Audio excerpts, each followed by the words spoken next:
Dijon, centre du monde le temps de quelques jours. À la nuit tombée, une mosaïque de visages et de paysages illumine la capitale bourguignonne. Cette sphère de 12 mètres est l'attraction phare du pavillon de soutien à la candidature de la France à l'exposition universelle de 2025. Dijon est la 13e ville à l'accueillir. L'objectif de la tournée, il est vraiment de sensibiliser tous les Français à cette idée qu'on doit se préparer à accueillir le monde en 2025.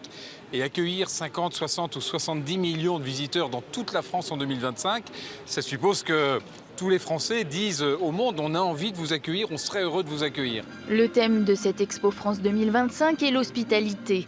Pour la première fois, ce n'est pas une ville qui est candidate. Paris abriterait un pôle principal et une dizaine d'autres cités des forums thématiques.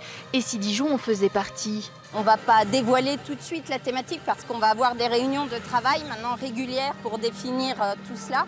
Mais c'est vrai qu'on pense hospitalité, on pense gastronomie. Dans notre région, ça tombe sous le sens. Pour afficher leur soutien, les visiteurs du pavillon sont invités à prendre un selfie et à le publier sur les réseaux sociaux. Dès hier soir, ils étaient plusieurs dizaines à adhérer au projet. La France est belle et tout, je vois pas pourquoi.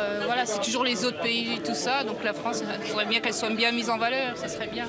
Je pense que ça fera marcher un peu l'économie, pourquoi pas.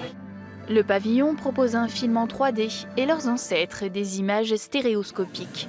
Une technique très en vogue en 1858 lorsque Dijon accueillait son exposition universelle. Peut-être y en aura-t-il une deuxième en 2025.